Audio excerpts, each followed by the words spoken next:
இப்ப நீங்க எலெக்ஷனுக்கு முன்னாடியே பேசும்போது வெற்றி பெறும்போது எல்லாருக்கும் மட்டன் பிரியாணி போட்டுடலாம் அப்படின்னு சில விஷயங்கள்லாம் சொல்லியிருந்தீங்க. இப்பயும் 2-3 நாட்களா ட்விட்டர்ல பாக்குறோம் எல்லாருக்கும் மட்டன் பிரியாணி ஆர்டர் பண்ணிட்டு இருக்கீங்க. என்ன குறிப்பா மட்டன் பிரியாணின்னு நீங்க குறிப்பிட்டதுக்கு காரணம் என்ன? வெற்றி விழாவை கொண்டாடும் போது பொதுவாக பிரியாணி போட்டு கொண்டாடுறது ஒரு சாதாரண விஷயம் தானே, அதனாலதான் போட்டிருக்கோம். தமிழக பாஜக தலைவரை ஆடுன்னு திமுகவை சேர்ந்த தகவல் தொழில்நுட்ப அணியில இருக்கவங்க இல்ல திமுக ஆதரவா ட்வீட் போடுறவங்க விமர்சிக்கிறாங்க. உங்களுக்கு நிறைய பேர் ஆடை கிஃப்ட் பண்றதா இருக்கட்டும், பல இடங்கள்ல நீங்க போகும்போது ஆட்டோட சேர்ந்து உங்க தொண்டர்கள் வந்து உங்களை வரவேற்கிறதா இருக்கட்டும், இதெல்லாம் கொஞ்சம் அதீதமா இருக்கும். எதுக்கு அதிகமா இருக்கு? யார் அவங்க பண்ணது அதிகமா இருக்குன்னு இந்த மாதிரி விஷயங்கள்லாம் தவிர்த்திருக்கலாம்.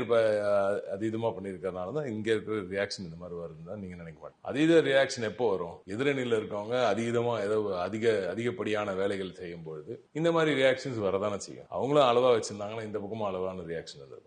இந்த மாதிரி விமர்சனங்களை தவிர்த்திருக்கலாம் நீங்க நினைக்கிறீங்களா? என்ன விமர்சனம் என்ன இருக்கு? கொண்டாடுறதுல என்ன இல்ல வேலை இருக்கு? கொண்டாடுறதுல என்ன தவறு இருக்கு? பேசின பேச்சு அப்படி இல்ல.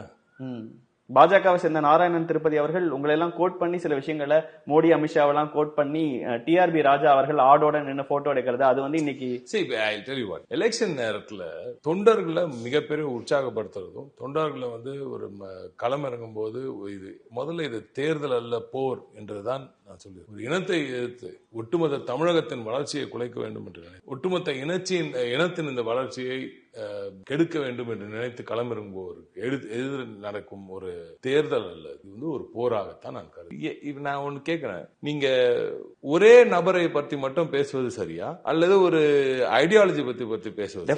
ஐடியாலஜி பத்தி பேச, ஆனா அந்த மாதிரி நடக்கல. It was projection of a singular person. That is something which we don't care. அது அவங்களோட இஷ்டம், அது அவங்கள ப்ரொஜெக்ட் பண்ணிக்கிறது அவங்களோட இஷ்டம். நாங்க ஐடியாலஜியை நோக்கி தான் போனோம். இந்த ஐடியாலஜிக்கும் அந்த ஐடியாலஜிக்கும் இந்த வளர்ச்சி அரசியல் ஒரு பக்கம், வெறுப்பு அரசியல். ஒட்டுமொத்த தமிழகத்தின் வளர்ச்சி குறித்து ஒரு அக்கறை கொண்ட ஒரு அரசு, ஒரு அரசாங்கம், ஒரு ஆட்சி, ஒரு இயக்கம் இன்று வென்றது. அதுதான் மாண்புமிகு முதலமைச்சர் அவர்களுக்கு கிடைத்த ஒரு மிகப்பெரிய ஒரு வெற்றி. ஆக இப்படி ஒரு ஐடியாலஜிக்கு நான் சரி, இது என்னைக்குமே ஒரு பர்சனல் மேட்டர் வந்து அது ஒரு கேண்டிடேட்டா அன்னைக்கு ஒரு களத்துல இறங்கும்போது எல்லாரும் பேசுறது தானே, அதுல ஒன்றும் தவறு இல்லை.